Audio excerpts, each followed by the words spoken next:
coba itu ke Zina. Dan disonsong pasukan itu tuh ke Zina.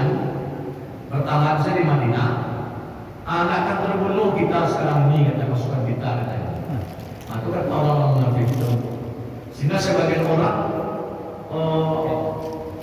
terpengaruh pula oleh Abdullah bin Ubay sama Mu'attib ini. Akhirnya apa?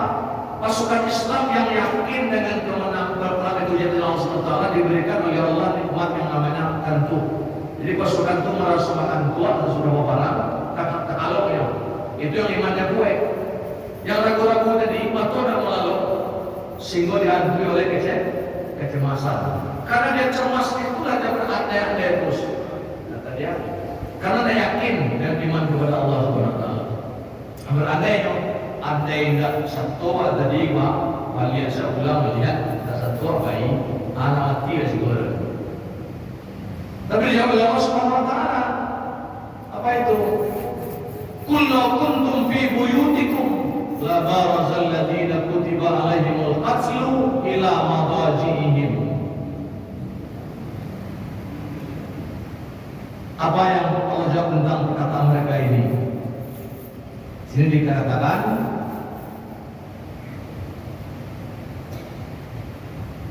seandainya, ya kan? Seandainya kamu tetap berada di rumahmu, tapi ajalmu sudah akan datang, Allah tetapkan. Mati itu kan takdir Allah Subhanahu Wa Taala. La barazal ladzina kutiba alaihimul qatl. Ajalmu sudah ditetapkan, pasti orang yang tadi di rumah itu ila madajihim, keluar dari rumahnya menuju ke suatu tempat di mana ajalnya akan datang.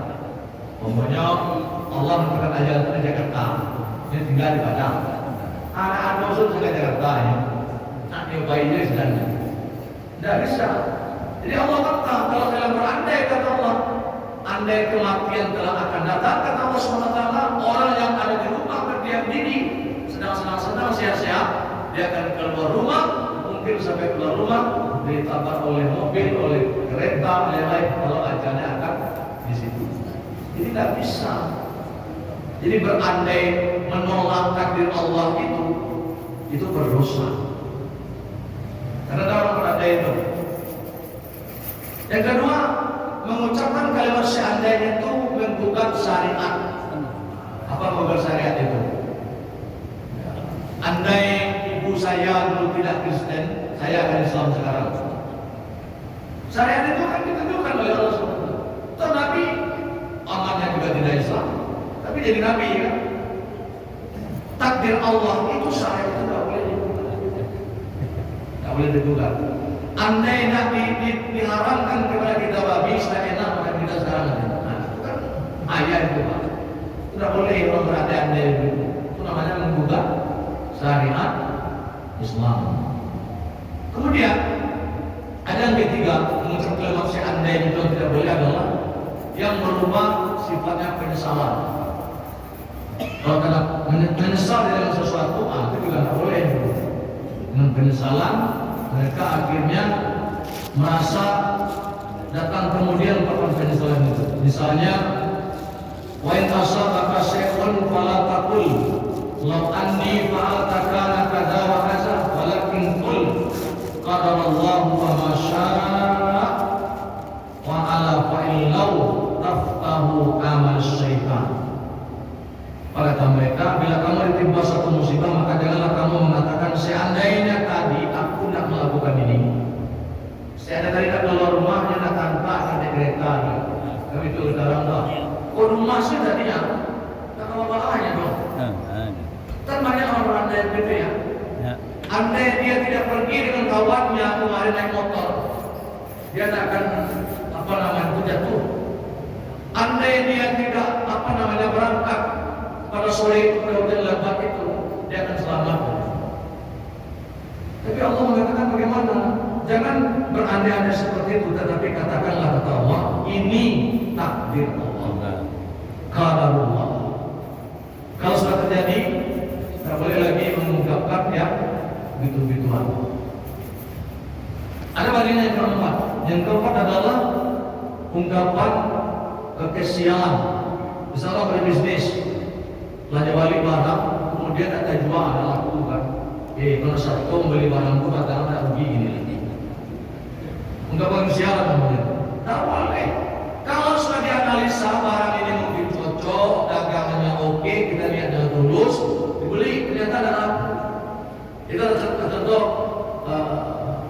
Abu Talha ya. Lalu balik khamar itu banyak, turun ayat khamar itu haram. Tapi Abu Talha tak katakan andai saya beli kemarin tak rugi saya. Dadah gitu Abu Talha. Kata Allah haram, kata Allah ya haram. Berhenti buang ini semua kata Abu Talha. Dibuang. Akhirnya dari mana tutup kerugiannya itu? Dari untung. Karena yang minuman tak tutup dari jual beli yang lain. Jadi kalau sudah diambil keputusan terjadi sesuatu itu tidak boleh kita berandai-andai dari sesuatu tertentu. Kenapa? Dalam ayat dikatakan pada ayat ini disebutkan jika berandai itu akan terbuka pintu peluang bagi setan untuk mengarahkan orang. Nah, menyalahkan bangan, menyalahkan itulah, menyalahkan itu segala macam. Kenapa begitu? Karena sesungguhnya setan itu mengalir. Bisik-bisik setan itu adalah datang dari setan yang membuat orang beriman itu membahayakan dirinya, dan setan itu suka membuat orang-orang beriman itu berbahaya. Jadi kalau kita sudah dalam keadaan cemas begitu, orang pikirnya kosong, kalian ada jual beli mungkin bangkrut, orang nampak sebelah banyak jual beli, orang ada lagi. Anda tipu di suku buka kadang jual beli. Padahal sebetulnya tutup pun orang itu. Dan jual beli juga. Karena semua jual, tutupnya dari itu. Kalau dakwah dan rasa kiwat jual beli itu, dan jual beli pak, dan tipu orang beli. Karena itu sesuatu dalam hidup berandai-andai itu memang itu tidak boleh. Tapi ada disebutkan dalam agama kita boleh mengucapkan perasaan itu untuk hak pengharapan cita-cita yang baik. Misal, seandainya saya kaya, saya akan beli AC itu sendiri untuk masjid itu, perlu ada itu. Saya kaya, saya akan bantu orang miskin itu pergi haji, pergi umrah untuk sekolah anak-anaknya. Itu boleh. Tapi kalau pada yang tadi menyesali, ungkapan kesialan, menggugat syariat, menolak takdir, itu tidak boleh. Jadi mungkin ada orang yang kurang arif selama ini terbiasa mengucapkan seandainya itu. Setelah ini kita tinggalkan, karena itu termasuk kebiasaan orang muslim yang tanpa sadar kadang-kadang dilakukannya, tapi itu ternyata adalah dicela oleh Allah dan Rasulnya. Amin ya rabbal alamin. Wabillahi taufiq wal hidayah. Wassalamualaikum warahmatullahi wabarakatuh. Waalaikumsalam.